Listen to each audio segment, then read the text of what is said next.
Home Alone 2. Down the hall and to the left. A story where two parents decide to tell the police officers that they lost their child on their Christmas holidays twice in 2 years.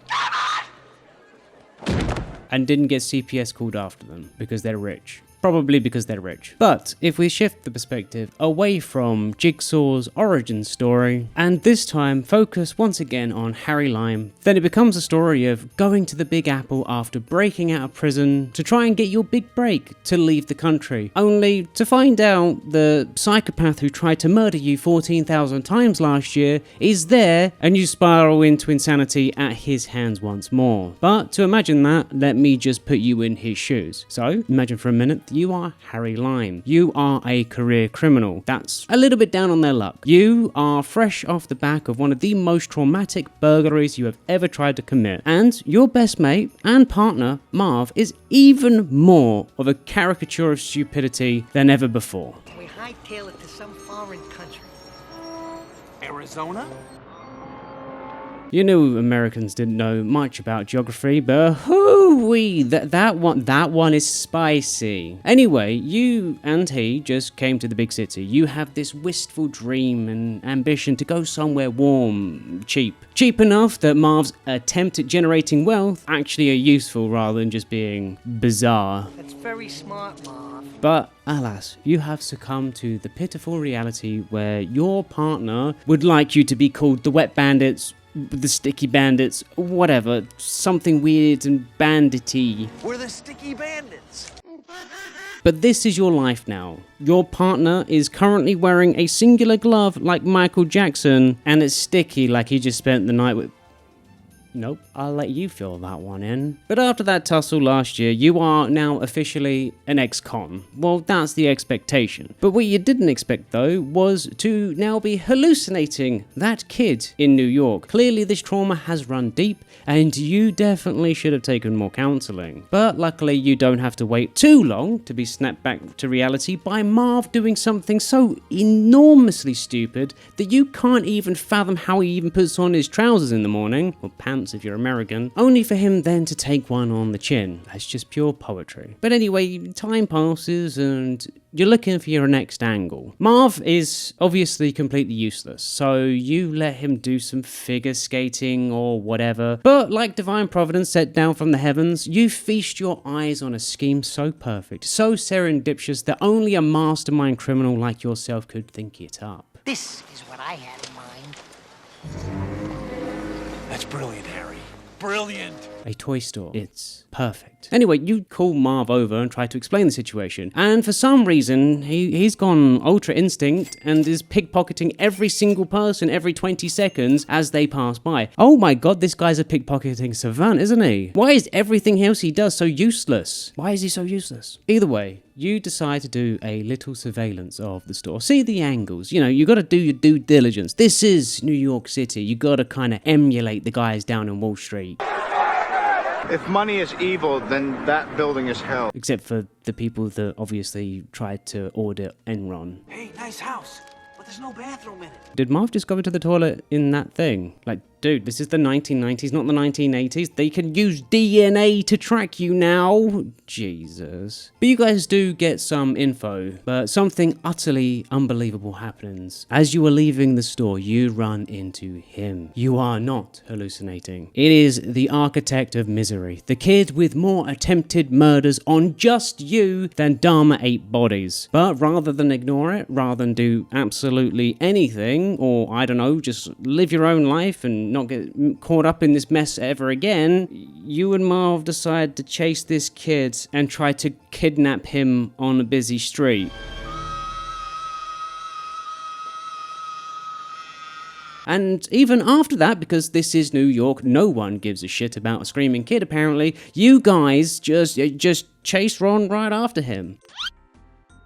Well, that's familiar. Somehow that little psycho managed to buy a necklace while you were chasing him and did some kind of Looney Tunes-esque play to not only fuck you up, but also probably fuck up anyone else who walks here. He has no remorse. Still, at this point, again, rather than just accepting the fact that you got and that little runt is one step away from kidnapping people and forcing them to remove keys from their organs with their bare hands, you decide to do a little waiting game, because realistically, there's no way that kid is actually staying in that hotel he just ran into. He'll escape and come out the service exit, because you gotta use your brain first, right into your M-branded hand. The permanent reminder of your suffering and the catalyst for your hatred. But with this little kid in hand, it's time for you to get your revenge. But not before Marv, for some reason, spills everything on your entire plan. Now we're robbing toy stores. At midnight tonight, we're hitting Duncan's toy chips off the Rio. Mark, you want to shut up? At this point, you should rename yourself to the Loose Bandits. Well, hello. He did it! What the hell did Marv do this time? And you get laid out for it too. Good God, he just cannot help himself with a fancy, as the New Yorkians say, broad. But you lose the kid, and honestly, despite all conventional wisdom, despite his proven track record to fight you with borderline Vietnam-style warfare, and the fact that you just told said plan to this kid, you decide that you're going to do that plan anyway. And that night, for some reason, this works. You're literally swimming in Benjamins. This is more cash than you have ever seen in your entire life. Marv. And there's nothing that could ever spoil this night. This is your golden ticket. Oh, fuck. Well, who could have foreseen this? And this time he has your photo, so you actually can't just let him run. You are kind of forced to chase after him because, well, that's incriminating.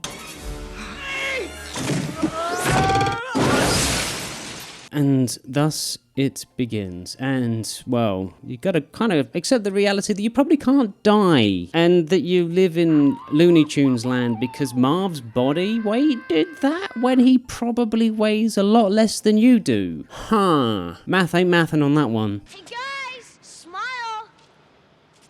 And to top it all off, now he has a photo of you damaging, well, property. So that's a lot more charges that are mounting. But there is one little charge that you can do right now that'll make all of this go away. And that gun in your pocket, well, that's the only logical conclusion to come to when that little monster is prowling around. If anything, you're doing a service to this world to get rid of this kid, remove him from the gene pool, because God forbid he ever grows up. This can only be described as a service to humanity.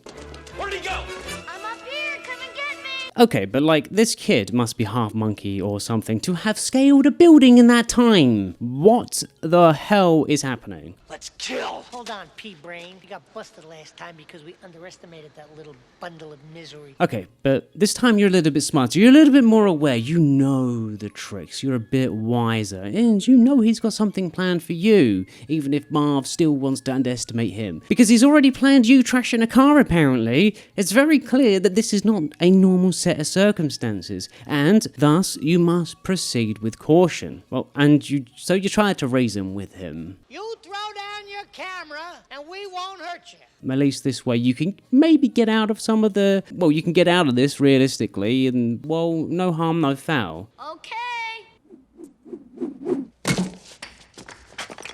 And he threw that down. Not drop, he threw that down with the intention of harm. It's a brick from a 3-story window, but luckily it hit Marv's titanium skull. Okay, kid. You want to throw bricks? Go ahead, throw another one. Okay, he just took another one for the team.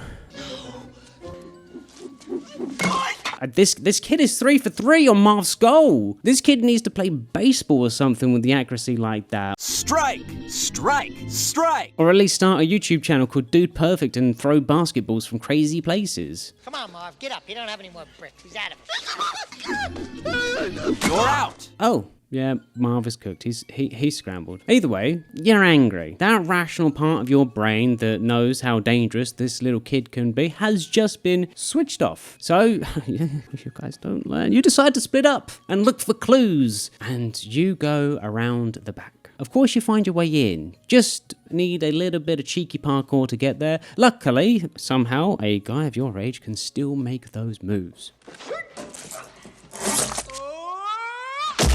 Well, at this point, you do have to reconcile the fact that this house is indeed booby-trapped. And of course, well, again, you are not listening to that little voice in your head telling you to stop. And so you go through the stairs. Why? You gotta do better than this, kid.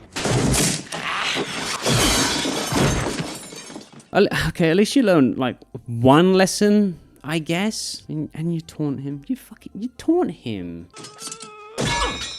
So yeah, he's doing better than last year. The traps last year were a bit tamer, but this is all killer, no filler. Like, this is pure lethality. He's given up those childish antics with like marbles and RC cars or whatever. Now it's wrenches, bricks and ladders. He's like a serial killer evolving his craft. Last year was a test run, and this is the full show. But hey, at least you're inside the house now. Yeah, we take the small victories where we can. You even hear Marv getting electrocuted. That kid is actually probably upping the voltage as that happens. Yeah, you and Marv are immortal. Marvel even gets turned into a skeleton and comes back to life. But then you get hit with this burning wave of nostalgia, you know? It's like a feeling so eerily similar to something you've already experienced. It's like, it's on the tip of your tongue. It's in like the back of your head. You know it, you just can't quite put your finger on it. And surprisingly, using your unbelievable acrobatics, you dunk your head into the water in what can only be described as one of the most impressive and convoluted ways in history. But just as you're making sure that you still have your beautiful face and not what should be a steaming husk of charred meat, you are rather rudely interrupted.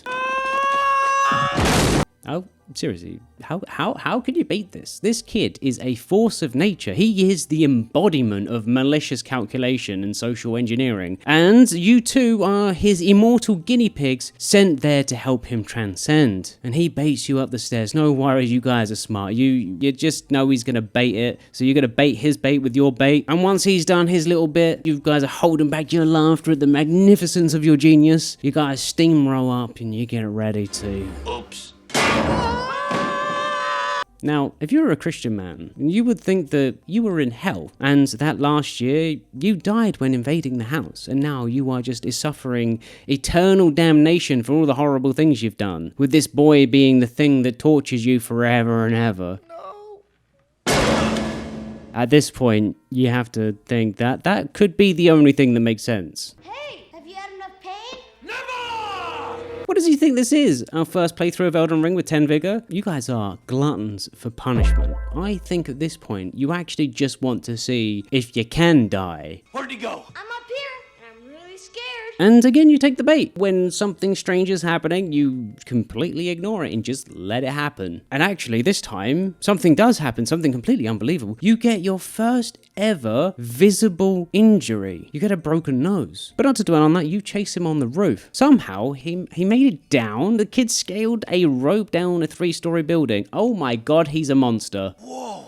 Nice night for a neck injury. Did he just say he's trying to kill you? He's again attempted murder, isn't it? Like he's oh my god. And so you guys decide to go down this rope that smells like kerosene for some reason. Now why would anybody soak a rope in kerosene? Merry Christmas. At this point, I, the narrator, feel like a broken record. Why are you doing this? What is the point? Oh, yes, of course, the consequences of your action. Who could have foreseen this? But luckily, wait, is it luckily at this point? As expected, you guys survive this 3-story fall. Marv does not snap his wrist when falling on top of you, and the dozens of paint cans that fall on after you do nothing, and you run after him down the street. And he slips on the ice himself. Oh my god, what sweet poetry is this? Finally, he gets a taste of his own medicine, and he is firmly in your hands. And in this park, you can finally put a bullet between his little eyes. But just as you're about to do it, unleash all of that pent-up frustrations that you've been holding in for what feels like an eternity, and getting rid of this monster, this utter abomination from the gene pool. Marv is for some reason saying this is wrong. No, Marv, it's criminal, and it's frankly a bit awful, but think about all of those people that you're going to save in the future from this little monster's schemes. and also yourselves. Some lady covered in pigeon shit comes over and is trying to stop you and throws something on you two. So, who carries a bucket of corn? Did that little shit plan this? Did he plan to get caught? What the hell? And thus your adventures comes to an end. And it turns out that you were in all of the Alfred Hitchcock films at once. Mostly the birds, though. He made us hide out in the store so we could steal all the kiddies' charity money. Shut up, Marv! Does he ever shut his mouth? We just broke out of prison a few days ago. Shut up, Marv! And at this point, should you even fight anymore? You should just accept the fact that you are the Sticky Bandits, the most useless career criminals in history. And seriously, how did Marv go from pickpocketing savant to literal NPC? You're out! Anyway, if you like the video, please give it a like and consider subscribing if you're not already. Merry Christmas. Next week will not be a perspective video. Sorry, it will be the start of something new, and I'm excited-ish. But anyway, I already announced that last week with Palpatine, but yeah, maybe people don't know, but yeah. I just want to shout out my members real quick, especially Good Old Granite and Alexander Colburn. Thank you guys for your support this year. It's been amazing. And of course, Lavender, Zyla, Toasted Bread, Takaru, and Alan. Thank you. Have a great day and have a great life.